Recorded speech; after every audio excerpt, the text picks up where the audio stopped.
दोस्तों आज के समय में भारत बड़ी ही तेजी से आगे बढ़ रहा है, चाहे वो इकोनॉमी के मामले में हो या फिर देश के रूप में उसके पावर के मामले में। हर सेक्टर में आज भारत तेजी से विकास कर रहा है और कई चीजों में तो विकसित देशों को भी पीछे छोड़ता जा रहा है। आज हम इस वीडियो में भारत के 10 मेगा प्रोजेक्ट यानी कि भारत के 10 सबसे बड़े प्रोजेक्ट के बारे में बात करेंगे जो 2023 तक भारत को बदल कर रख देंगे, जिनके बारे में जानने के बाद आप भी गर्व से कहेंगे सारे जहां से अच्छा हिंदुस्तान हमारा। ये वीडियो बड़ी ही दिलचस्प होने वाली है, तो हमारे साथ अंत तक जरूर बने रहिएगा और आपसे एक निवेदन है कि कमेंट में जय हिंद जरूर लिख दीजिएगा। तो चलिए वीडियो शुरू करते हैं।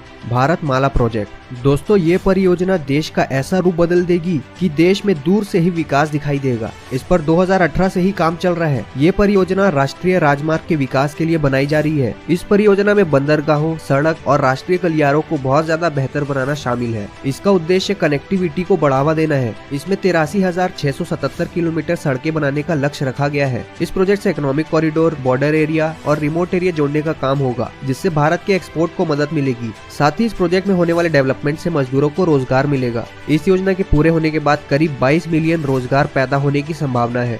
Bullet train.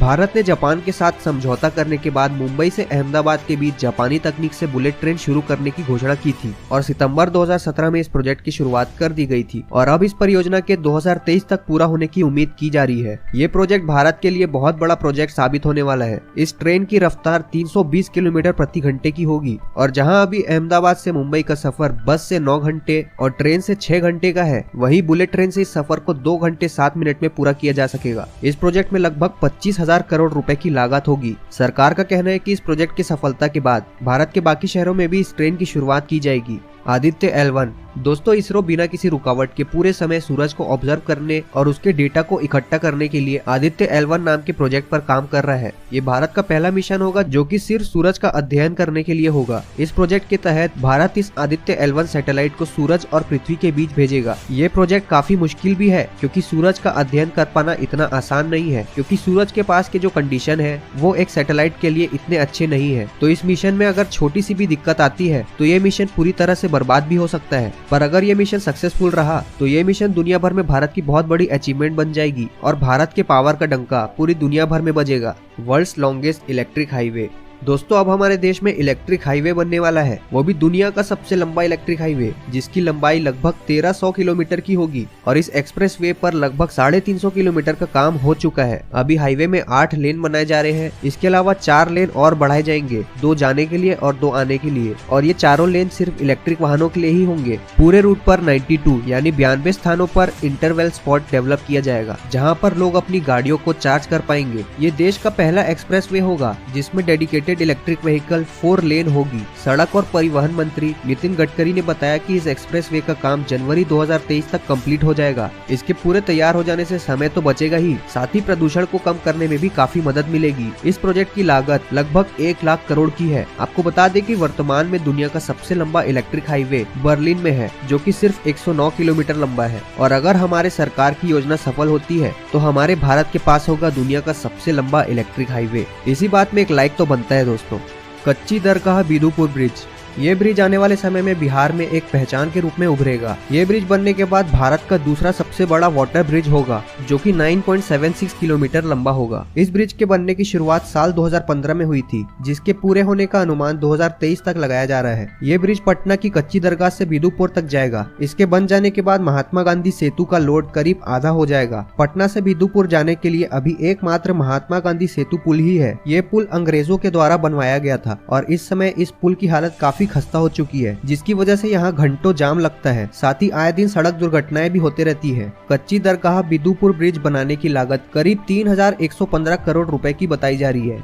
Mumbai to Dubai under sea train project. दोस्तों ये प्रोजेक्ट काफी चौंका देने वाला है। आबू धाबी पानी के नीचे करीब 2000 किलोमीटर लंबा रेल मार्ग बनाने की योजना बना रहा है, जो हमारे देश के शहर मुंबई को यूनाइटेड अरब एमिरेट्स के फुजायरा शहर से जोड़ेगा। और होश उड़ाने वाली बात तो ये है कि ये पानी के अंदर चलने वाली ट्रेन केवल 2 घंटे में ही भारत के मुंबई शहर से यूनाइटेड अरब एमिरेट्स के फुजायरा शहर तक पहुंच जाएगी। ये अंडर सी ट्रेन दोनों देशों के यात्रियों, पर्यटकों और श्रमिकों का ट्रांसपोर्ट करने के साथ साथ नर्मदा नदी से यूनाइटेड अरब एमिरेट्स में पानी एक्सपोर्ट करेगा और यूनाइटेड अरब एमिरेट्स से तेल हमारे देश में इंपोर्ट होगा। और इस प्रोजेक्ट के सफल होने से भविष्य में होने वाला इंपोर्ट एक्सपोर्ट का काम काफी सस्ता हो जाएगा। River interlinking project. दोस्तों भारत में आज भी कई ऐसे राज्य हैं जिनको हर साल बाढ़ का सामना करना पड़ता है और वही कुछ राज्य ऐसे हैं जहां हर साल सूखा पड़ता है। साल 1999 में उस समय के पीएम अटल बिहारी वाजपेयी ने इस परेशानी को देखा और इससे निपटने के लिए उन्होंने इस योजना की शुरुआत की। पर जब तक इस योजना पर काम हो पाता तब तक सरकार ही बदल गई, जिसके बाद इस योजना को रोक दिया गया था। अब करीब 20 साल बाद बीजेपी की सरकार में इस प्रोजेक्ट को दोबारा शुरू किया गया। ये एक सिविल इंजीनियरिंग योजना है जिसका उद्देश्य भारतीय नदियों को जलाशयों और नहरों के माध्यम से आपस में जोड़ना है, जिसकी मदद से किसानों को खेती के लिए मानसून के सहारे नहीं रहना पड़ेगा। साथ ही बाढ़ और सूखे के समय पानी की मांग और कमी को पूरा किया जा सकेगा। इस योजना के तहत भारत की 60 नदियों को आपस में जोड़ा जाएगा, जिसमें से एक गंगा नदी भी है और इस योजना को 3 हिस्सों में बांटा गया है। Redevelopment of central Vista. इस प्रोजेक्ट के अंदर भारत की कई ऐसी चीजें हैं जिनको रीडेवलप किया जा रहा है, जिसमें से एक भारत का इस समय का संसद भवन भी है, जिसे 1927 में ब्रिटिशर्स के द्वारा बनाया गया था। वर्तमान के संसद भवन में केवल 790 सांसदों के बैठने की ही व्यवस्था है, लेकिन जो संसद भवन नया बनवाया जा रहा है उसमें 1272 सांसदों के बैठने की व्यवस्था होगी, जिसमें लोकसभा के 888 सांसद और राज्यसभा के 384 सांसद बैठ सकेंगे और इस संसद भवन में 4 फ्लोर्स होंगे। इसके बनने की शुरुआत सितंबर 2021 में हो गई थी और इसका फेज 1 2022 में बनकर तैयार हो चुका है, जिसका उद्घाटन खुद प्रधानमंत्री नरेंद्र मोदी ने किया था। फरवरी या मार्च 2023 तक इसके पूरे होने की संभावना है। ये प्रोजेक्ट करीब 1.5 एकड़ में फैला हुआ है और इसको बनाने की कुल लागत 20,000 करोड़ की है। इसका पूरा काम टाटा प्रोजेक्ट को दिया गया है, जिसमें प्रधानमंत्री और राष्ट्रपति के लिए भी नए भवन बनवाए जाएंगे। वंदे भारत मिशन।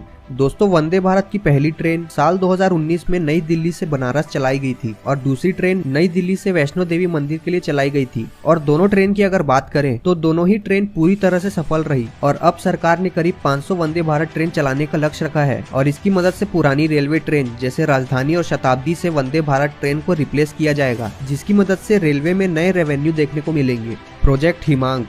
दोस्तों इस प्रोजेक्ट को आप आज तक का सबसे बेस्ट प्रोजेक्ट कह सकते हैं, वो भी भारत ही नहीं पूरी दुनिया का सबसे बेस्ट प्रोजेक्ट। इसे बॉर्डर रोड ऑर्गेनाइजेशन ने 1985 में शुरू किया था। अब आप सोच रहे होंगे कि इसमें इतना टाइम क्यों लग रहा है, तो आपको बता दें कि ये दुनिया की सबसे पहली मोटर रोड है जो कि ग्लेशियरों में बनाई जा रही है। ये सड़क पूर्वी लद्दाख में सासोमा से सासियर तक बनवाई जा रही है और इस जगह की ऊंचाई 17,800 फीट है। ऐसी बर्फीली जगहों में ठंड के अलावा हिमस्खलन यानी एवेलांच का खतरा हमेशा बना रहता है। मौसम की वजह से इस प्रोजेक्ट को पूरा कर पाना काफी मुश्किल रहा, लेकिन भारत के लिए कुछ भी नामुमकिन नहीं है। इसके पूरे होने की संभावना 2023 तक की जा रही है। तो दोस्तों हमें बताइएगा आपको इनमें से कौन सा प्रोजेक्ट सबसे बेहतरीन लगा और कौन से प्रोजेक्ट के पूरे होने से आपके जीवन में भी बदलाव आ सकता है। अगर आपको भारत को बदलते देख और आगे बढ़ते देख गर्व महसूस हुआ तो इस वीडियो को ज्यादा से ज्यादा लाइक करें और अपने दोस्तों के साथ शेयर करें। ऐसे ही दिलचस्प जानकारियों के लिए हमारे चैनल को सब्सक्राइब करने के साथ साथ नोटिफिकेशन बेल को भी ऑन कर ले। तो मिलते हैं अगले वीडियो में एक नई कीमती जानकारी के साथ। जय हिंद, जय भारत।